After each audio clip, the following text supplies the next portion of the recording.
What's up, guys? Sub-Zero here, and welcome to my guide to item slamming. I think a lot of people, when they create guides about TFT or when they talk about TFT in general, and they're giving advice on how to get better, they say just slam items.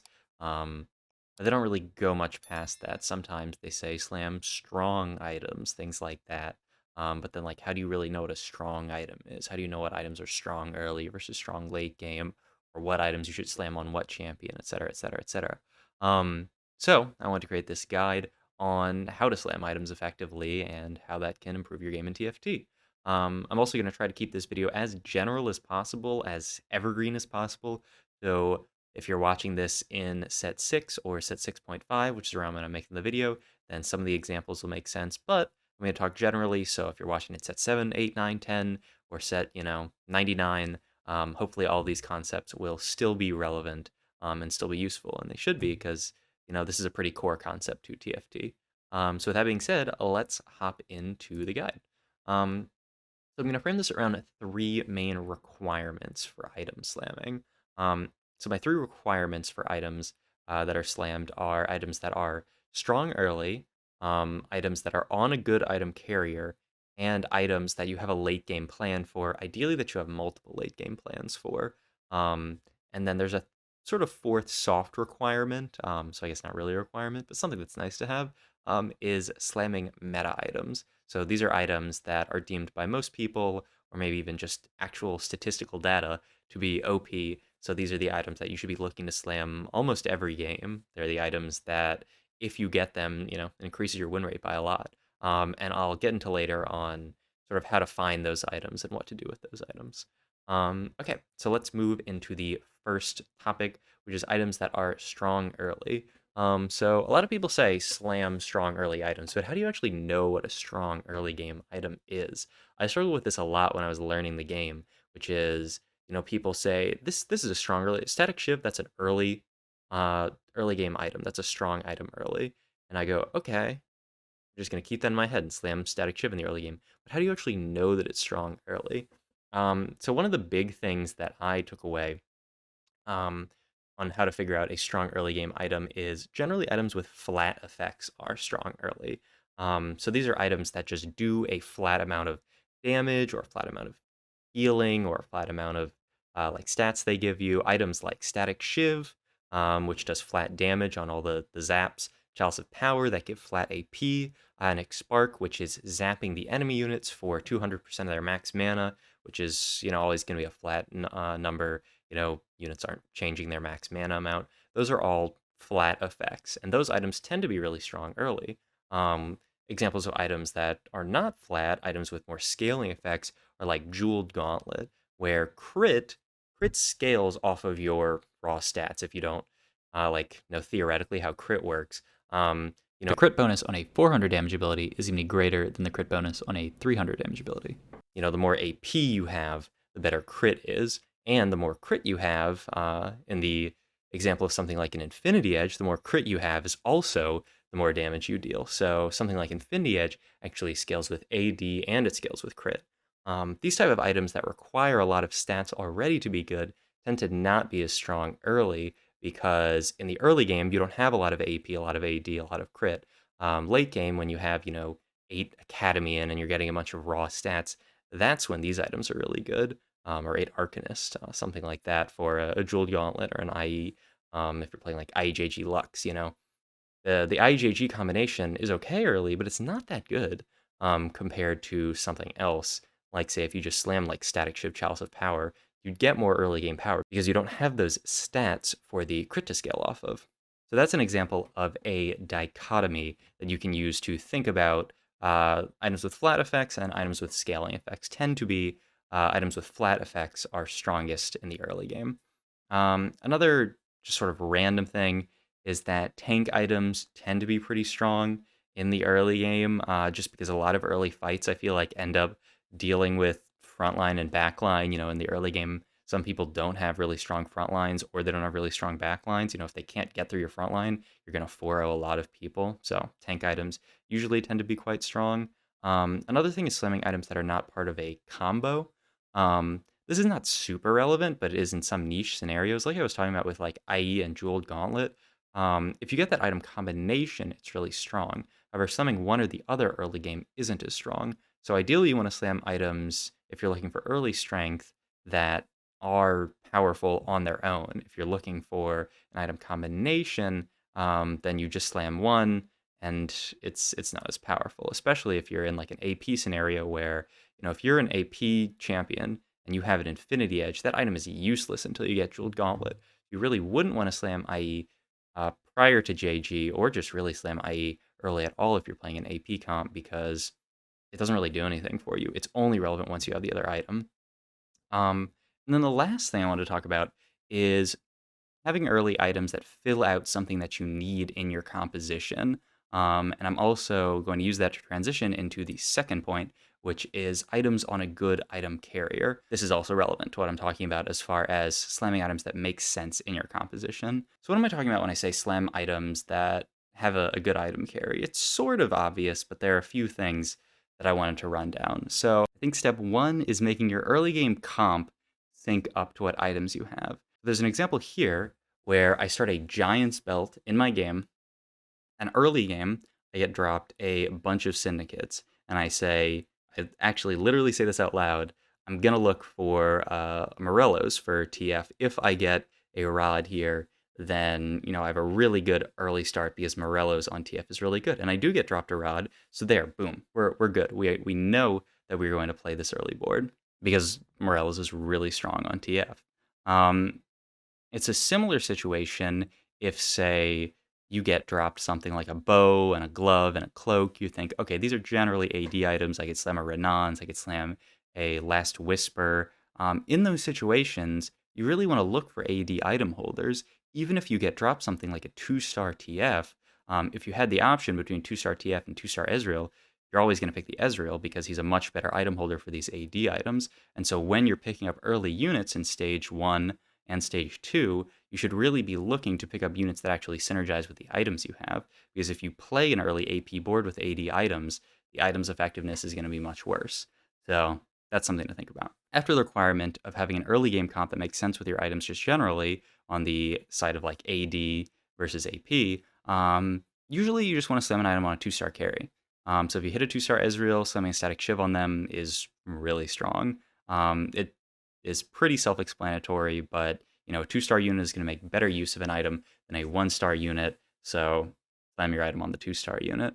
Another thing, and this goes back to the end of my last point on items that are strong early, sometimes your early game comp lacks something, and you can actually slam an item that makes up for what that early game comp lacks. This is a little bit niche, but I think it's actually really important, and it can turn a bad early game into a good early game.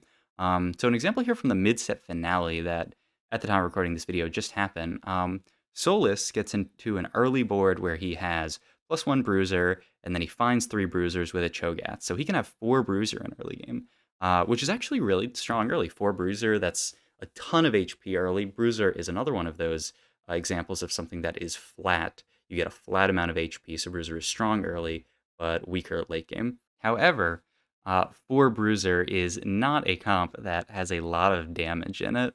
So in this situation, Solus has the opportunity to either slam Sunfire Cape or Bramble Vest, and he decides to slam Sunfire Cape.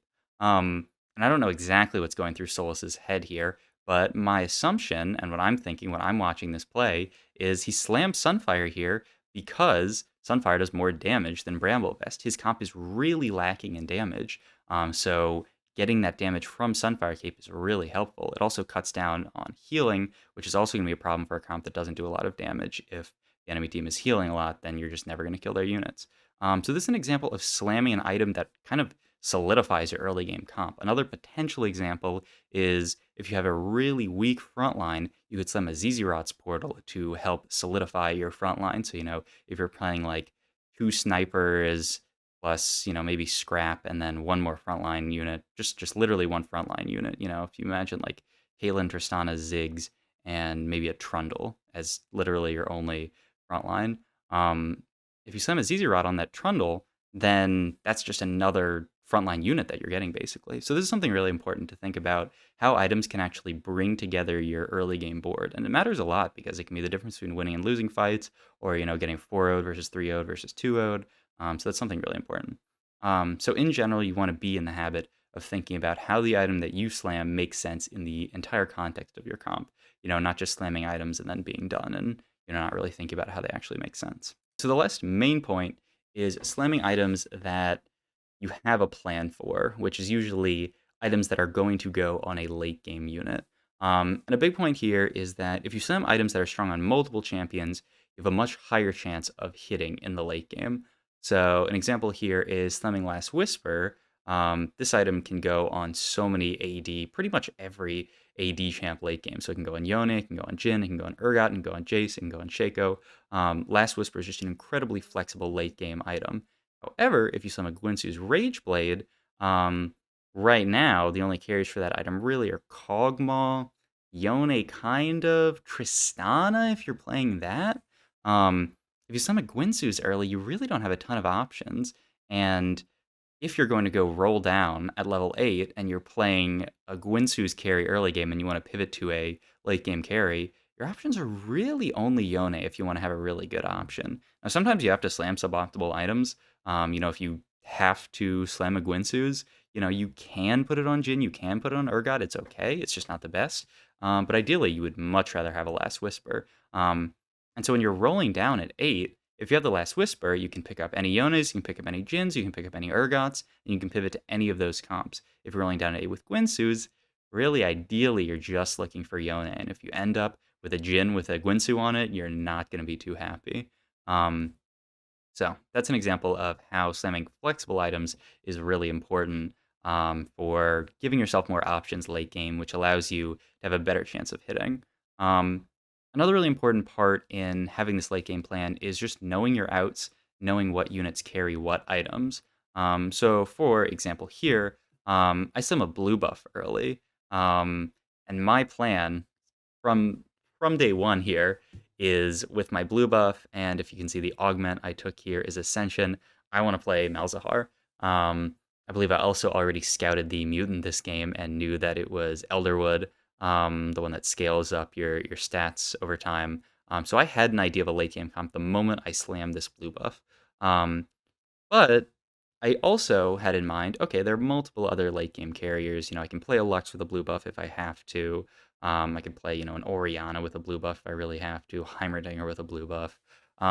So the moment that you slam an item, if it's going to go on a late game carry, usually, and even on a late game tank, you should be thinking about what late game carries or tanks can use this item. And so here, I think tools like Meta TFT are really useful. You can go to Meta TFT, go to items, and click on whatever item you have. So if, say, you early slam a Renan's Hurricane, you can go to Meta TFT, click on Renan's Hurricane, and you can see here all of the carries that use that item effectively. It's really helpful. So just familiarizing yourself with that, which can be either through watching streamers, just going through everything on Meta TFT, or trying different stuff out, and knowing what items work on what carries, I think is really helpful. Now, a caveat to this is you can always pivot if you have to. So say, for example, in my game where I slammed blue buff early, I go to the next creep round and I get dropped like bow, glove, maybe another bow or a cloak or something. My next items just say, okay, I have to play AD from here. You can pivot and put this item on a different unit. Even if in your head you say, okay, I want blue buff for this late game carry, it doesn't have to go on the late game carry. I could pivot to an Urgot comp and then put the blue buff on someone else. And here's an example of a game where I actually do literally that. So early game, I slam Shiv plus Archangels, and my idea is play something like Kaisa, play something like Victor, a carry that is going to use both the static Shiv and the Archangels pretty well. But late game, I actually end up hitting Urgot plus Jinx, so I say, okay, screw it. I'm going to put the static Shiv on Urgot, end up making a Last Whisper and a Renan's Hurricane for Urgot, and then I move the Archangels to Lysandra. So I made use of both items. I thought initially I was going to put them both on my carry, but actually here, I end up just moving the Archangels somewhere else. So if you slam an early item, it doesn't necessarily have to go on your late game carry, but ideally, you have a plan, and then you can go from there. Okay, so those are the three main principles I would say you should use when figuring out which items to slam. But there are a couple of other things I want to point out. The first is that sort of light requirement that I was talking about as far as slamming items, which is meta items. So almost always there's some items that are stronger than others. Sometimes there's some items that are just completely useless in the game, and sometimes there are some items that are really strong in the game. And the TFT team, Mort, they usually do a really good job of balancing items. So if an item is seeing zero play, then they'll buff it. If an item's seeing too much play, they'll nerf it. But for an individual patch, there are often some OP items. So oftentimes you want to slam those. You want to, look to take a component of them off carousel. Really just build those strong items. Now, the hard thing about that is, okay, how do you actually know what items are strong? There are a few ways to do this. I like Meta TFT a lot. As I've talked about earlier, they literally have a tab where you can go to items and see what the win rate of the items are. So go to Meta TFT, look at the highest win rate items. Those tend to be really strong items. Another thing to do is also on Meta TFT, you can look at rising players over a certain amount of time. So if a new patch comes out, I try to do this every single patch. And a couple of days in the patch, I'm saying, okay, what are the actual really strong items? I go to the Rising Players tab. I look at players that have gained the most LP over the last 1 day or the last 3 days. I click into their profile and see, okay, what items are they slamming? Ideally, it's a streamer, and I can actually go to their stream and see, okay, what items are they slamming early? But you can't always do that. But you can always just go through their profile, see, okay, this guy, every single game he builds a ship, every single game he builds a Morellos. Those items are probably pretty good. So that's something useful as well. And the last thing is looking at streamers. So, I feel like Soju is infamous for this. There's no way I miss. I'm stacking chalice this game. I'm pretty sure it's actually broken. He really likes to find just whatever the OP strategy is and just spam that. He says, okay, this comp is broken. Um, Sorry for my terrible Soju impression. But if you watch a streamer like this, you can pretty quickly see which items they think are really strong, and that will inform your gameplay. Usually streamers like Soju, Ramblin, Appies, they talk to each other, other high elo players. They have a good idea of what's actually OP. They're not always right, but they generally have a pretty good idea. So if you follow what items they slam, you'll do pretty well. And then the last thing I wanted to talk about is summing items on win streak versus lose streak. This is actually about the decision whether to slam an item or not. Everyone always says, slamming items is good, but not in every single scenario. So there's no use in slamming items if they don't actually impact your game. So if you have just a terrible board, you're all 1-star units, and you could slam like maybe a suboptimal item, like a Gwinsu's, which right now I don't think is that great of a slam. There's not a really good reason to slam that. The reason is that slamming this item is not going to change you from winning an early round to losing an early round. It might not even make a difference in you killing a unit. Say if you have a board that has just a terrible front line, you're probably just going to get 4-0'd or 3-0'd every single round. The difference between slamming an item and not slamming an item isn't going to be that different. So if you know early that you're going to play from loose streak because you feel like you have a really low roll opener, then you don't have to slam items. And this actually plays into the fact that if you're losing a lot of rounds, you're going to be lower HP, which means you're going to get better carousel priority. So you can actually greed for best in slot items if you are lose streaking early and don't have a strong board. So, if you have 3 components and you think, okay, if I just get 1 or 2 more components, I can make some really OP items if I just greed my item components for a really long time. If you're lose streaking, that's probably not a bad idea. And then you can spike after carousel plus your first neutral round, send those items on your carries, go to level 6, maybe roll a bit if you need to, and then boom, you have a really strong comp. The opposite side of this is if you're playing from a win streak, if you hit 1 or 2 really early 2 stars, it's in your best interest to slam items, and sometimes slam items that are just okay because those items will help you win more. So if you have a strong board, you want your board to be even stronger. You ideally, if you hit a couple of early 2 stars and a strong comp, you just want to 5-0 all of your early fights so that you can have a win streak. So what you can do is you can slam items that are okay early that will carry you to a win streak, and that will at least get you to top 4, ideally. If you win, if you 10-0 your first 10 player combats, you're probably top fouring unless something horrible happens. Um, so even if by then you realize that, okay, I've slammed like just all right items versus these other people who've greeted for best in slot items, you're still going to get top four. So that's another thing to think about, where if you have a win streak, it's usually better to slam items. If you are on a lose streak, it's usually better to greed the items. Not, 100% either way, but it's something good to think about. And yeah, that's all I have for this guide. I hope you guys enjoyed this video. If you did, please like it. Please subscribe to my YouTube channel. Check out all of my links, my Twitch down below, my Twitter down below, are my most active other social medias besides YouTube. I also have a Discord. If you want just the outline to this video, I made a Google Slides of basically everything that I've said here. So if you want that, if you ever want to go look back on it and review something instead of reviewing the video, if you just want to review the text, then I'll put that in the description down below. And yeah, if you enjoyed this type of guide content, definitely let me know. And if there's anything else, other types of videos like this, if you have a topic that you're wondering about, then definitely ask in the comments and I'll think about making a guide for it. Because I definitely want to make more of these type of guide videos. So yeah, if you guys enjoyed this video, I already told you to do all that stuff. So yeah, thanks for watching the video, and I will see you guys next time. Bye.